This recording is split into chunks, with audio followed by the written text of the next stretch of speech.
All right. Howdy, everybody. So, I'm going to change. I'll start off by saying that I'm going to change again. This is kind of still, we're almost on 50 now of these Q&As, but it's still kind of new, right? And what I've been trying to do is answer questions that come up during the week in the Q&A, and I don't think I'm going to do that anymore because it's kind of awkward. I will answer the one question. Actually, there's two. It could be two. Um, I'll tell you about that if it comes up. Well, I might not do that. But we had a question about shortening the routines, which is a very good question. So now this came. I'm assuming he doesn't do my routines because, well, anyway, I won't. Just because of what he's said in the past, I'm thinking he probably doesn't do my routines. So, but it doesn't matter, right? The way that you shorten the routines is always the same anyway. So let's for example, I'm going to grab an Arbin book real quick.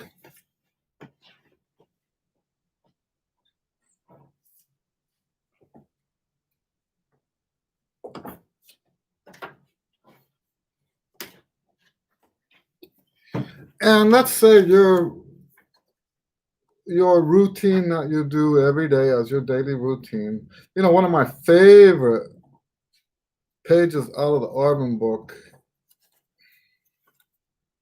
I want to say 115. Does that sound right? After 125, after all these years. So let's say in your routine that you do typically this whole page in your routine, which is not that much, right? But let's say that you're trying to now reduce the amount of time. Hello, Anthony.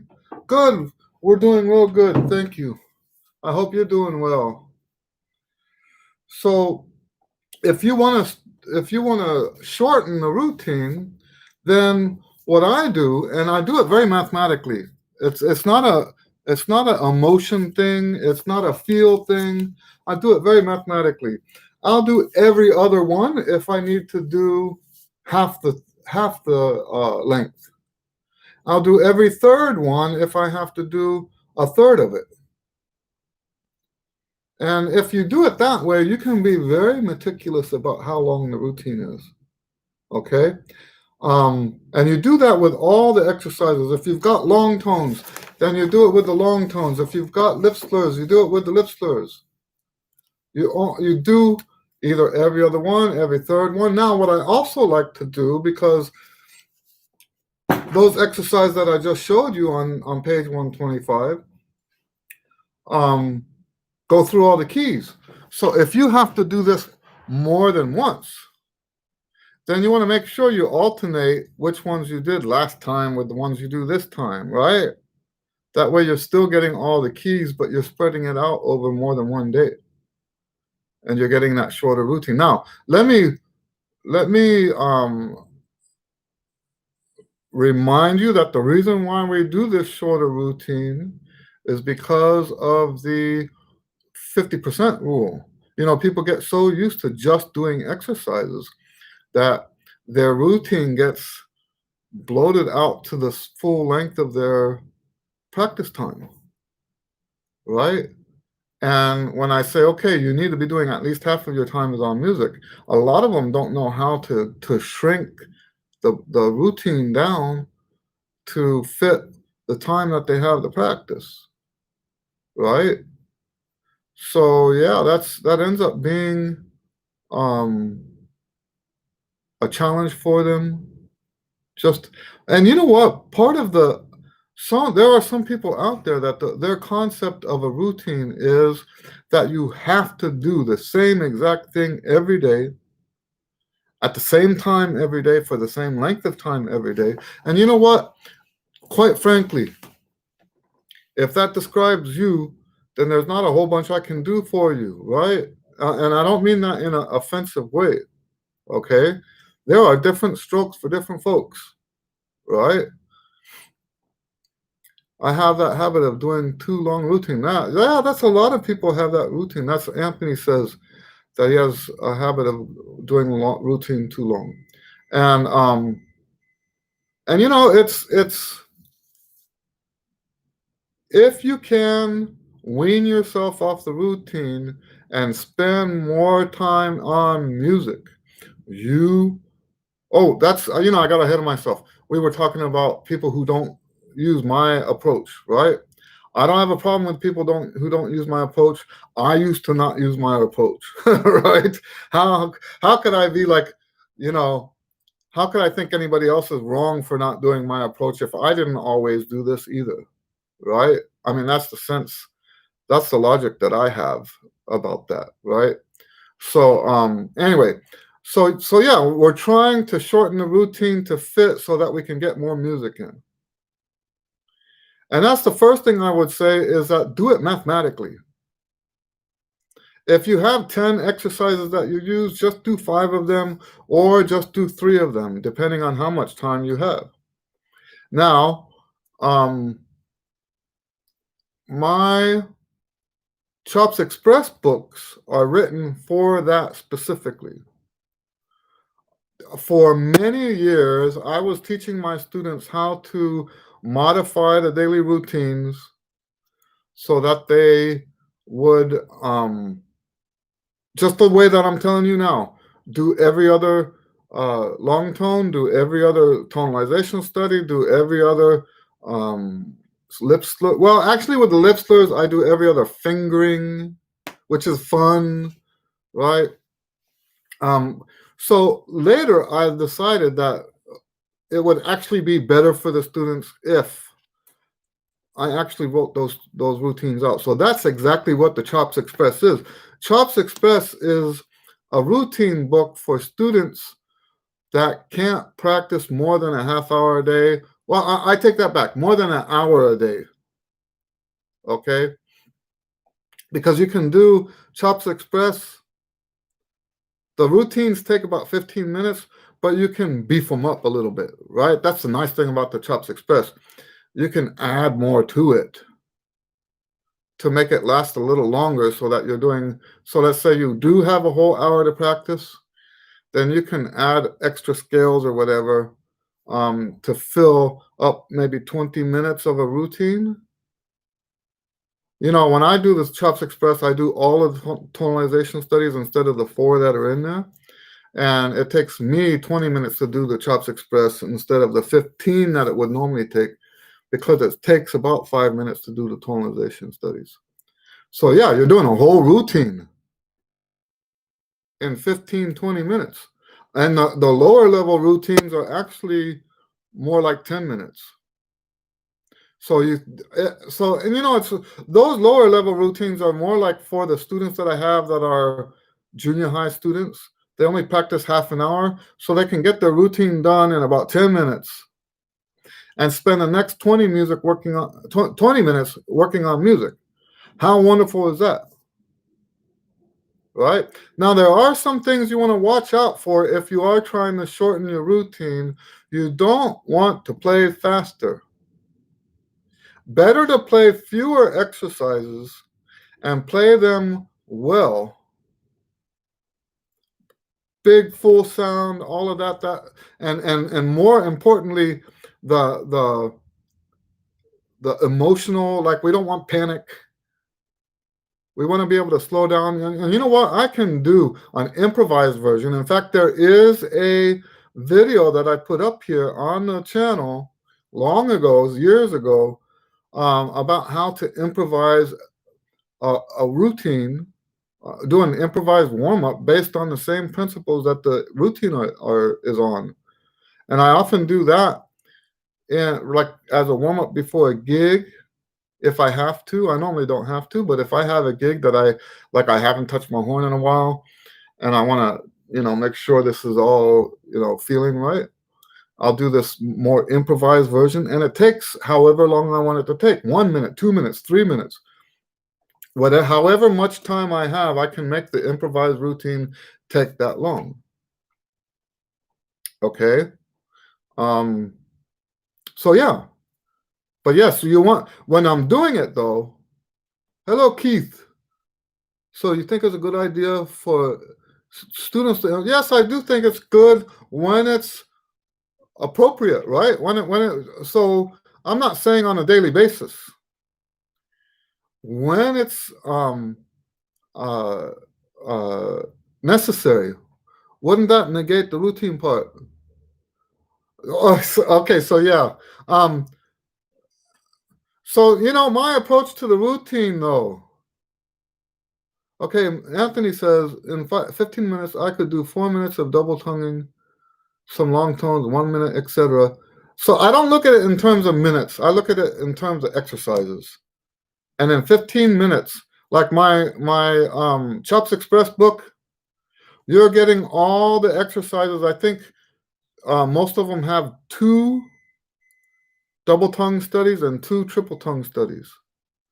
And if you're just practicing that much, you don't need more than that.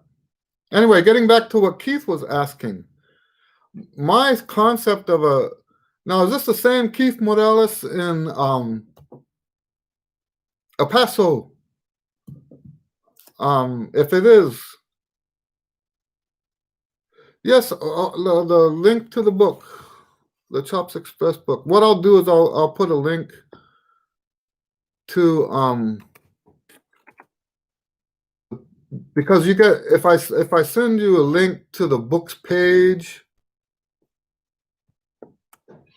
then you can go to you can buy it wherever you want to. So this is my books page on the website, and it has links. There's digital links, there's physical links, Amazon, Barnes and Noble, all that stuff. Either way, well, great to see you, Keith. Yeah, great to hear from you.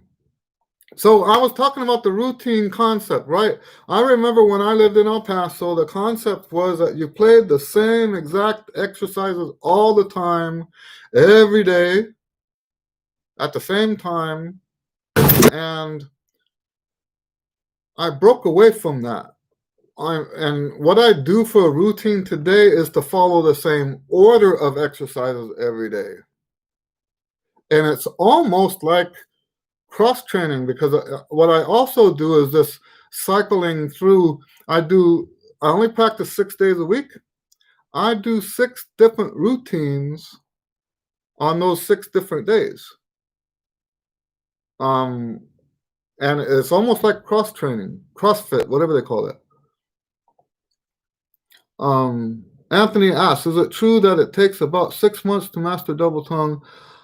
I've never heard that before. And I've had some students that could do it like that with no help, no previous experience. And then I have some that, let me tell you about this. I have an adult student that I couldn't figure out why he couldn't double tongue. And it turns out, and this is after, he's still my student now, and this was only a few months ago that he showed me this. He opened up his mouth and showed me the roof of his mouth. And the roof of his mouth has how we have that ridge? His ridge is so pronounced. I can, we're all very, very, very different. And some in one way or another, right? So sometimes things are just, and I don't want to use the word natural in that, or not natural. Keith says that it's a linguistic thing. That has something to do with it. I actually do think that that the ways, like for example, I think people with different languages have different difficulties with articulation. And I'll even go this far, is that the music that's common to that culture of that language oftentimes is best performed by people who speak that language, right? Because their tongue is already in that spot. I truly believe that. I almost wanted to be a ethnomusicologist when I was in college, um, but ended up not doing that because it's such an academic thing. So, but anyway, so very good.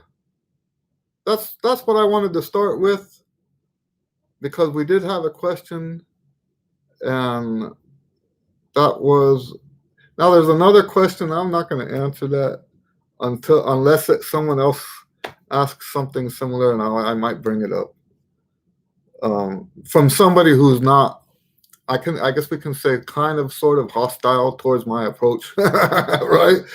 And you know what? That's not something that bothers me. I've been publishing since 1990, and I've been active in different communities, trumpet communities, long enough to have a whole bunch of people tell me. And you know how I see it is, if there's still people today who don't like Wynton Marsalis, and they don't like Maurice Andre, and they don't like, I saw, Håkan Hardenboder, or whatever, I can't say his name right, the famous classical trumpet soloist, has been putting out weekly.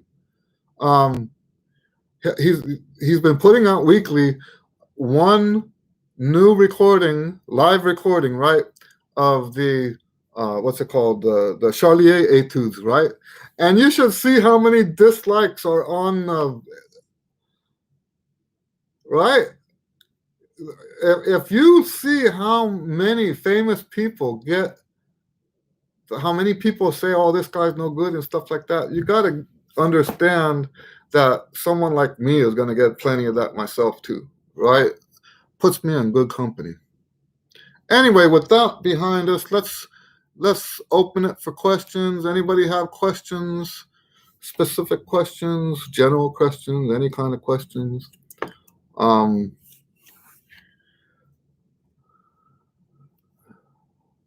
I'll give you guys a little bit to type. If you don't type, then I'll end up telling you about this, what happened today. Oh, very good. Thank you, Keith. Keith says he just ordered a copy of the Chops Express. Thank you, Keith. Yeah, that has been a lifesaver. That book has been a lifesaver in the lessons, because, I mean, really, most high school students, and you know what? I teach a lot of adults too. Right now, I'm about half and half. I got half adults, half children. And adults don't have a lot of time to practice either. And instead of like making them feel bad because they don't have the time to dedicate the way a pro does, or a college student or something, I give them a way to make it work for them. And the Chops Express is a big, big, big part of that. And you know what else is cool about the Chops Express is that you can have that as a alternative. Let's say you do normally practice 2, 3, 4 hours a day, but on this certain day, you only have 30 minutes to practice. Well, you can do that 30 minutes. Half of it is the Chops Express routine, and you can, and that other half of the 30 minutes, the last 15 minutes, you can use for practicing music. I'm so big on this practicing music thing. And this is the result. My philosophy on this is the result of, I started the whole online thing in the mid 90s. I think about 93, I think it was 93, 94.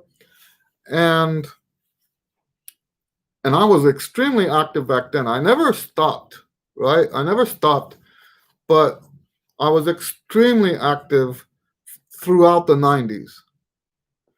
And, and when people bump up against each other, that's when you start thinking better, right? Because you have to say what you have to say to clarify what you know, and then you start questioning what you believe and stuff like that, which is in that kind of context, that's a very good thing. And what came out of the 90s for me is this understanding that if you do too much chop work, you're not doing okay. I'm getting ahead of myself here. When you play music, your mind is thinking about concentrating on as many as 50 things at a time, right? Not just what notes are you playing, what are the fingerings, not just the rhythms, dynamics, right?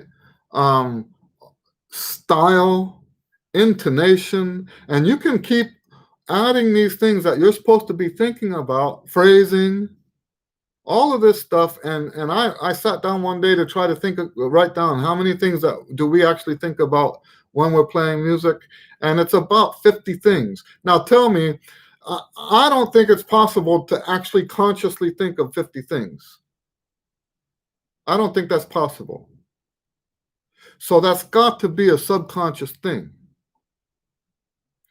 And the problem with practicing exercises is that we're not doing that. We're not doing all those different things at the same time, especially if it's the same exercise every single day. We're not doing that. We're not doing that. I used to call it the trumpet psychological juggling thing.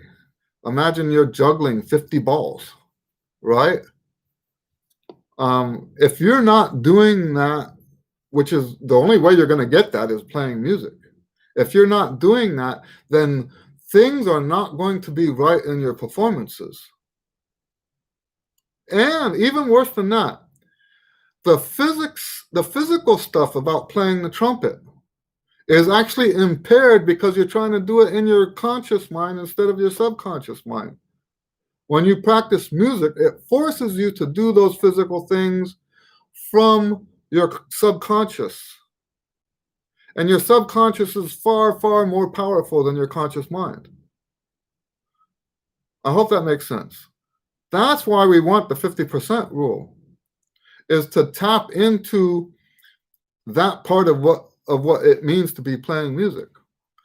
All right, Keith says, reminds me of the John Daniel book called Special Studies for Trumpet. It lets you pick your level of routine so you can change it daily while working on certain concepts. Yeah, I'm not familiar with John's book. I didn't know he had that in there. So yeah, I've been doing that different level thing. Let me see. I think I started teaching that in 1988 or 89. After I wrote the first book. Now, the published date on my first book is not the date that I wrote it. When I first wrote it, I used to go to Office Depot and make Xerox copies of the book, right? So, yeah. What I learned, because now let me tell you about how the books came to be. I had exercises that I was writing out for the students in their lessons, individually for each student, and that was taking up all their time, and I felt like that was a waste of their time. So I thought, okay, what if I had sheets and I go copy them for them, and that would save time? Well, it was saving time, but costing me a lot of money. And it was a hassle to carry that stuff all over the place too. Back then, I was only teaching in the schools, and the schools I was teaching in were all over Houston, and it was just a mess. So that's when I thought, well, what if I just... So at no point did I say, hey, I'm going to write a book, right? The idea to have a book only came afterwards. really. So, so instead of rewriting all this or copying each time, I started binding them. I bought a cheap rib binder, and I started the covers back then were made out of construction paper. I didn't even know there was such a thing as cardstock. That's how un publisher I was back then. I didn't know any of this stuff. Um, Now I'm like a seasoned pro with all that. But yes, so what happened was so when I wrote the first book, the Daily Routines book, I had absolute beginners and I had people who were professionals in town as students. And so the idea was that each one of these routines was for individual students at different levels, at the levels that they were at.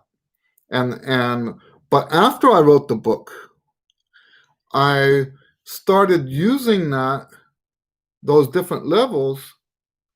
This must have been like 1990 when I started doing this, different levels on different days to help get the chops get more, to emphasize the difference between a heavy workout day and a light workout day.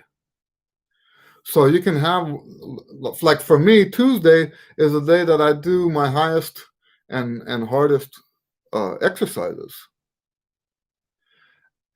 Monday, so that's I stopped practicing real high stuff because I just don't like it. I can still play like Super C and all that, no big deal. I just don't practice that stuff because I don't like playing up there. And so yeah, I don't I only practice up to the G above high C.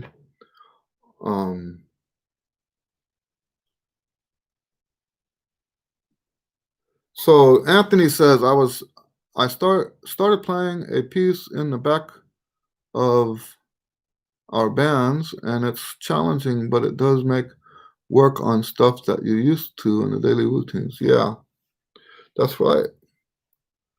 So anyway, any other questions? I think I kind of lost the thread there somewhere. What else? If you guys want, I'll tell you what happened today. Some dude left. It's amazing how few negative comments I actually get on my videos.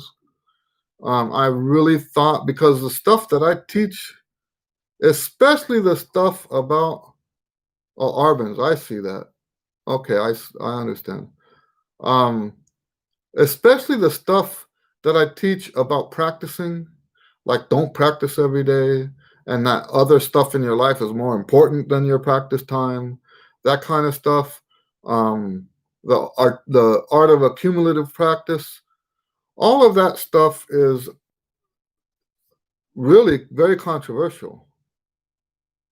And I thought I would have gotten a whole bunch of other hate mail, especially when I say it the way I do, because the last thing, I actually do consider people who practice every day as if it's a religion. I consider that music worship, not in the sense, that makes people angry.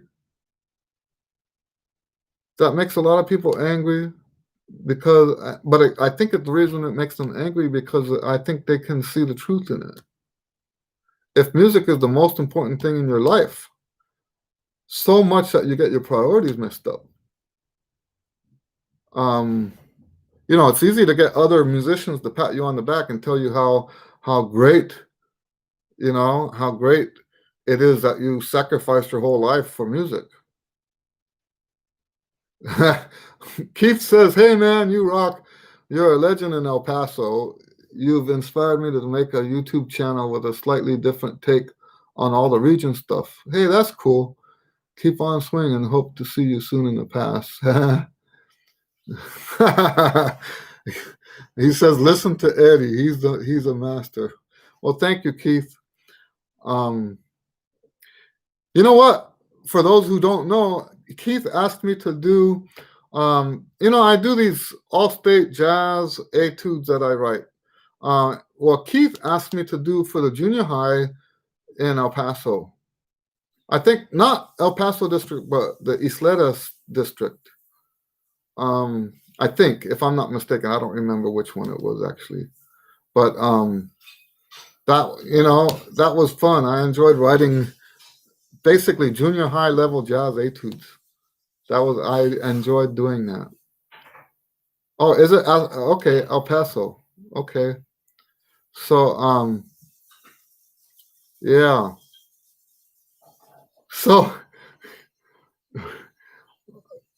I guess since nobody's asking questions, I'll tell you about I'll give you a few more seconds to ask questions, and then I'll tell you about what happened today. If unless you guys have questions, um,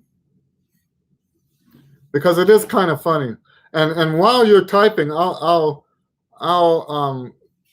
preface it with this legend, and I'm not going to say who it was because I don't like spreading. It might be urban legend anyway. It might not even be true. Nowadays, now that we have the internet and people can come up and say, "Hey, that never actually happened," I'm very cautious. But I think the story is great for relating what I'm talking about, right? A famous trombonist, and like I said, I'm not going to tell you who he was, moved to Los Angeles, and he was doing a recording session, and they said, "Hey, man, you're out of tune," and it was a problem. He said, "You're out of tune," and he tells them back. He's new in town, but he's famous though, right?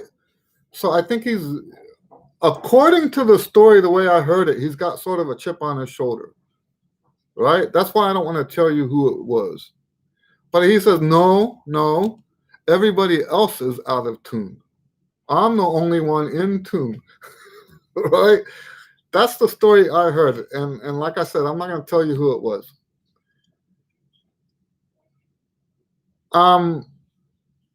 If everybody else is out of tune and you're the only one in tune, then really you're the only one that's out of tune. That's how that works. And real musicians know that, right? That's how that works. And that's a great preface. That helps put your mind in the right place when it comes to playing in tune. Playing in tune has nothing to do with what the tuner says, okay? Playing in tune happens here, not on the little meter on the phone or whatever, okay? Playing in tune has nothing to do with what the meter says. Okay, and since nobody's asking questions, we're going to go forward with this because I think you guys will enjoy this.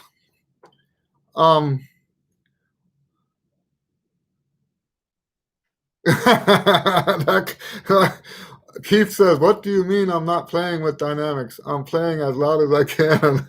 That's the same kind of thing we're talking about, right? So this dude, I have a video, and since I don't want to badmouth him either, okay? That's not who I am. So I'm not going to tell you, but I was demonstrating with just one long note. It's a video I did years ago. Just playing one long note. Well, apparently he pulled out his tuner, and according to his tuner, I was halfway between two notes. Okay?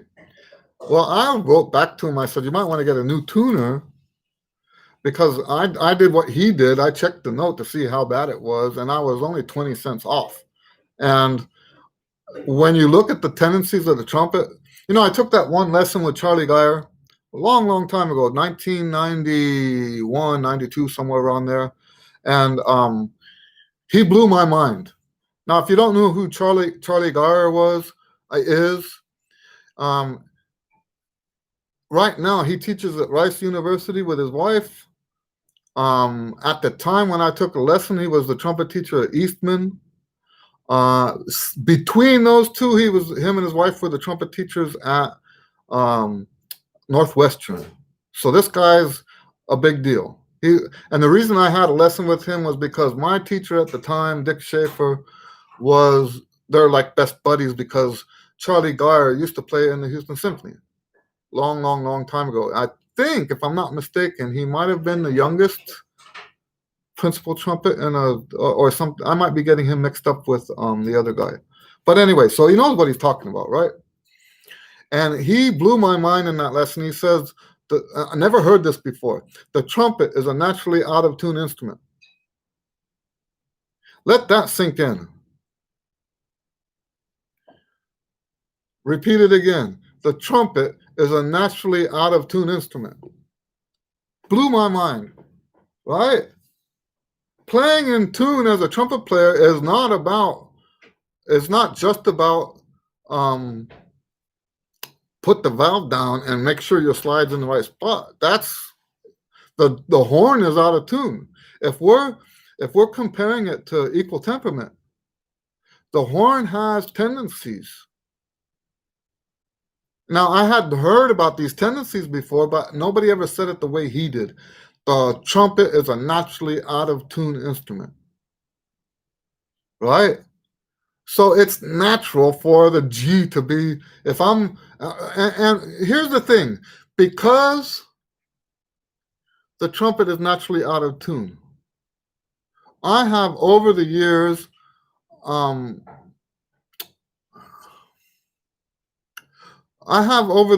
developed my own tuning system, knowing that certain notes are going to be, I have to learn, kind of push some notes up and bring some other notes down.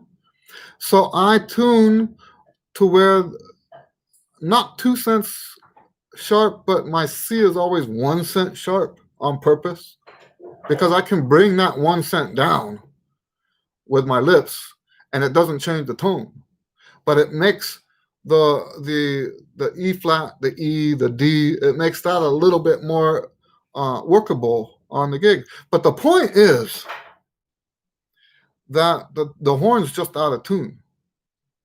So this dude, he says, so I told him that maybe he needs a better tuner because mine said it was only 20 cents. But even that, right?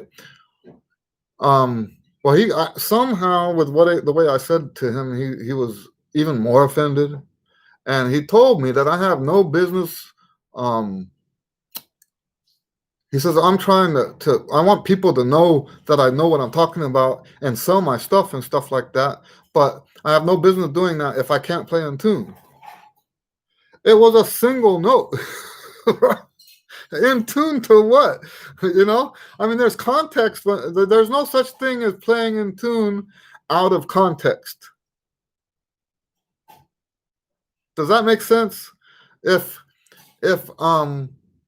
So now if you have two notes, if you play a scale or something, now you can say, well, that third note was flat, or that fourth note was sharp, or whatever, right? But when you're just playing one note, there's no such thing as in tune or out of tune. It's just one. You know what I mean? And that's why I told you about that story about the trombone player. Being in tune has nothing to do with the frequency, right? That's not a thing. So I told him afterwards, I said, you know what? If I've been doing this so long, there's enough people out there that don't like my stuff. It doesn't bother me that you don't like my stuff. I respect your reasons for not liking it. That's what I told him. But to me, it was funny, right? Because you know what it reminded me? In that lesson that I have with Charlie Geyer, Charlie also played in the Chicago Symphony next to Herseth, right? And he told me in this lesson that, and I used to be one of those guys, right? He said something about Herseth, right? But he said that's Herseth. didn't worry about pitch. He played atrociously out of tune, right? And he said the best example is that Mahler 5 opening. He's playing a C sharp and he doesn't put his slide out. And in fact, Charlie Geyer told me that Herseth used to tell him to stop wiggling with the slides. He told him to stop doing that. Right? So when you listen to Herseth, I went back and revisited because I didn't have tuners back when I had that lesson with with Charlie Geyer, right? I didn't and there was no way for me to check it. So I after this guy's comments, I went to an open George Schulte, Charlie Geyer. George Schulte, Chicago 5 with Herseth opening, and sure enough, here's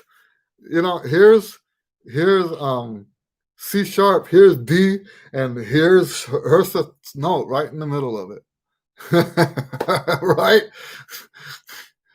And if you're going to say someone's not good enough because they're not playing right on the tuner, and you know what? That's without even considering whether the guy's playing just intonation or equal temperament. We as brass players, the most beautiful brass music we get to hear is the stuff that's in the natural tuning. That stuff is beautiful. You don't have to play equal temperament every time you play. There are other tuning systems that sound beautiful, right? So when you add that much, and then add to the fact that the orchestras don't always tune to A440, right? So now playing in tune is a big mess. And so you can see, like philosophically, you can see how ridiculous it is for someone just playing one long note to be in tune or out of tune. There's just no such thing. Without a context, there's just no such thing. Anthony Lenzo says, is the pencil exercise and doing Crusoe 6 notes a good idea, or just occasionally do them, not every day? When I speak on these subjects, I'm speaking as if you're my student, okay? So don't interpret what I'm going to say as being the Crusoe method, okay? I don't teach the Crusoe method. I teach something that's inspired by the Crusoe method, but it's also inspired by Reinhardt. It's also inspired by the guys up the Chicago school, the Song and Wind stuff, okay? So I do not believe in doing the 6 notes or the pencil exercise as a regular rudiment on a daily basis. I use those exercises for people who have weak lips. So I don't use them any other time other than that. If a student looks to me like they can benefit from that because of the weakness in their lips, that's when we start doing that stuff. I can tell you I haven't taught the pencil exercise in, I want to say 4 or 5 years. And you know what? I believe that's my job as a teacher. For 30 years, I collected information about basically trumpet pedagogy, right? I collected ideas, I collected approaches, and I know more than I could possibly teach. And I understand the value of these different schools of thought. I understand, the more I dig into the Crusoe stuff, the more powerful that school. There's a lot of similarity when you really get into the philosophy of it. There's a lot of similarity between the Crusoe approach and the Song and Wind approach. the Chicago school, there are a whole bunch of similarities. They approach it two different ways, but no, I think just from my perspective, the way I teach, I don't do either one of those exercises on a steady basis, not with any student. Even with students that I assign that stuff to, I'd only assign it to them temporarily until they get the strength they need. Okay? And it's a powerful tool for that. It's a powerful tool for that, but there's the other stuff I teach makes it unnecessary once they get that strength. I hope that makes sense. So now I think I mentioned this to you before, Anthony. Now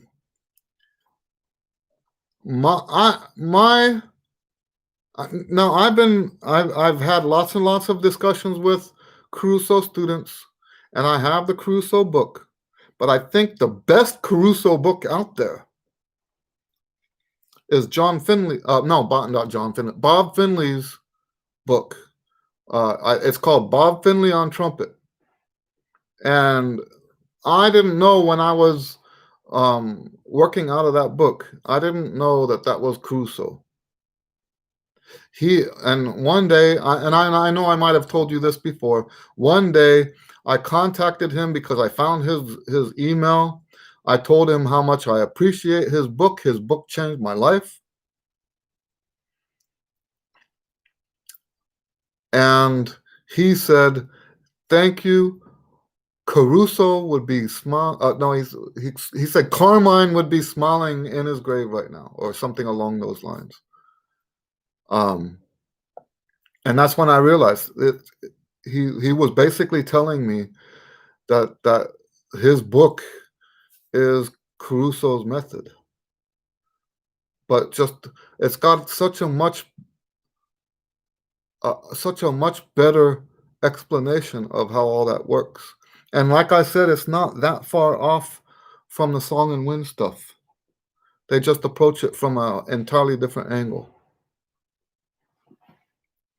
So yes, like I said, there's stuff that I teach that is rooted in that. So I guess that's why I don't need specifically that exercise. Same thing with the pencil thing. The pencil thing I only use for, there's people that say if you don't practice every day, you get atrophy. That's just not scientific. Okay?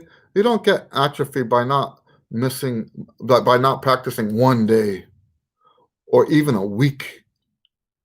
You're not going to get atrophy. And by the way, atrophy is when you don't use the muscles. So you would be not eating, not talking. So no, atrophy is not a thing for trumpet players. So once you get that strength, there really is no need for the 6-note studies in my method. So that's why I prefaced all of this by saying I'm not teaching someone else's method. Okay? I hope that makes sense. In my method, there's no need for that, the pencil exercise or the Caruso once. And when the time I use it most is when the student is like in 3rd grade, 2nd grade, and the muscles just aren't there yet.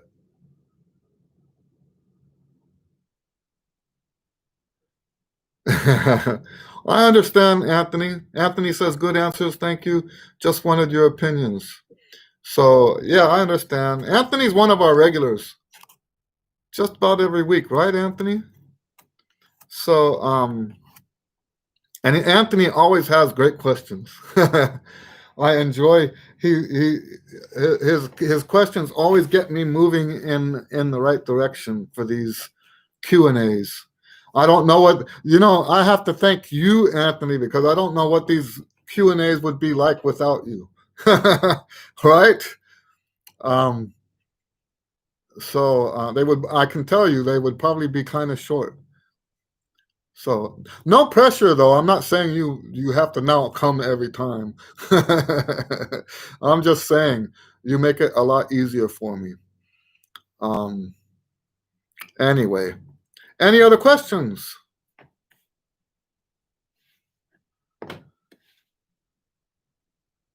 So Keith, if you're still here, there is a chance we might be in El Paso, coming and going to Phoenix in September. So if you, I'll let you know more when we get closer to that time. It's my mom's 80th birthday, and we'll definitely be driving through. I don't like I like to drive that trip. Um, so if you're still here, maybe not. Um, but yeah, keep that in mind. Any other questions from you guys?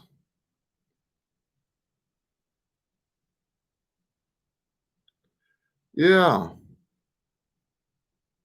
You know what else about the intonation? Now, I'm actually writing a blog, and when the blog's done, I'll do a video about intonation, because we're always taught that intonation is, I want to say, binary, digital, that if it's here, it's in tune, right? And that's just not true. And one of the, I've been teaching this concept. You guys have heard me say this before. You cannot separate the music from the people. And I think that's one of the worst things that happens. Javier, nice to see you, Javier. Greetings from Chile, he says. Thanks for answering my question on the previous video. You're welcome. You're welcome. Thank you for all the kind words. So yeah, I'm convinced, with the exception of like classical music where they actually decide they want to play equal temperament. That would be the only exception. But I'm convinced now that playing in tune is a social phenomenon, not a theoretical phenomenon, not a digital phenomenon, not a scientific phenomenon. I think different things sound in tune to different cultures. And if you come into that culture playing quote unquote in tune, like a classical player, you're going to be wrong. You're going to be out of tune. And the people you're playing with are the ones that are in tune. Because intonation and sound are like this. So my second to last teacher, I didn't have a good experience with him. He's the only teacher I never had a good experience with. But that doesn't mean I didn't learn from him. And one of the things I learned from him was that sound and intonation go together like this. If you move the sound like that, the intonation moves. If you move the intonation like that, the sound moves. Okay?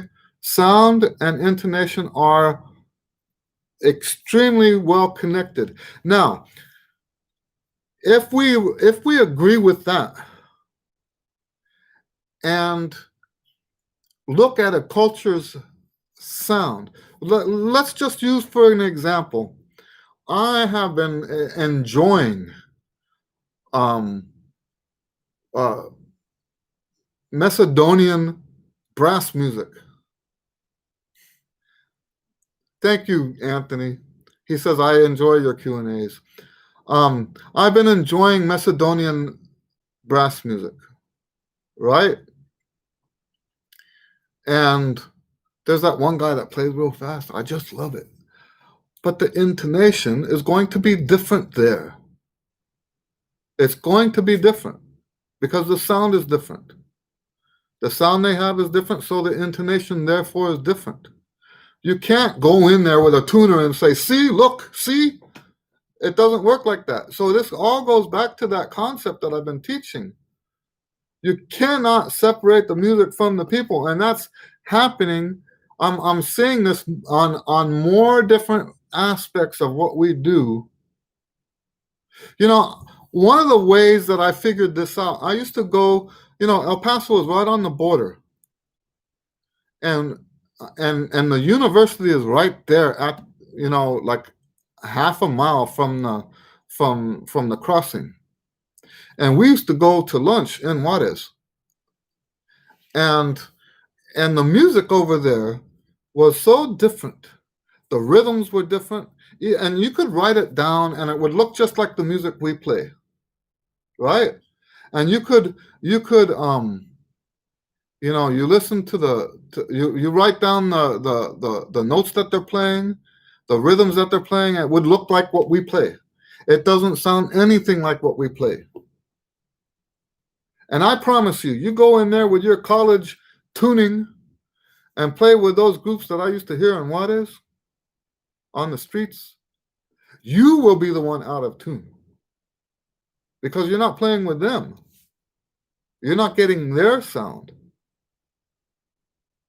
I hope that makes sense. So even intonation, though, and that's the problem, right?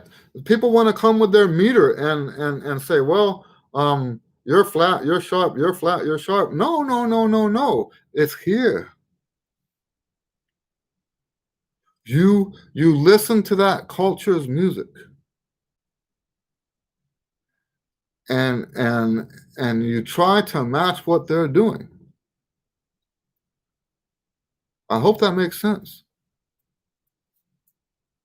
If you try to go against that, you're the one that's wrong. So yeah, intonation. I kind of put that on hold. That article, I put it on hold. But that's and I think the reason is because I still haven't worked my way through all these thoughts yet. So you guys are getting a sneak peek. And you know what? I can understand how this would upset people, right?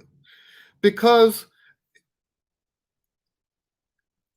if you cling to the truth of that meter, now you can feel like you're right somehow. And if we take that away, you have no more confidence. When you take away what the meter says and say, well, the meter really doesn't tell you anything, right? If you do that, and all that time you were relying on the meter for your confidence, it can destroy you, right? It can destroy you in terms of confidence. Yep, that's right, Anthony. He says, Miles Davis said there are no wrong notes. That's exactly right. And jazz is one of those things, right? I used to go in El Paso. I used to go to to hear a trumpet player. He was blind, and I'm extremely antisocial. Not antisocial, just introverted, right? And I didn't introduce myself to him because I was too awkward most of the time. I mean, he knew who I was, but we only became close much later after that. But I used to go just listen to him play, and the sound he had. I dare you to go find a recording of him. His name's Gerald Hunter. I dare you to find a recording of Gerald Hunter and tell me he's no good because he plays out of tune. That out of tune is his sound. He plays like that because that's how he gets his sound. You can't separate those two. Now, if it sounds bad, it's not in tune. That's the difference. But if you explore what sounds good and what doesn't sound good, that's what you'll find out, is that it has nothing to do with where that meter is. Okay? Anyway, I've spent so much time talking about that. We are out of time this time. I have to quit right at the hour. So I'm going to tell you guys, God bless you. and we'll see you on the next video. Thank you for hanging out. This was a good one. They're always good, but thank you, and we'll see you guys next time. All right. Have a great weekend. Bye.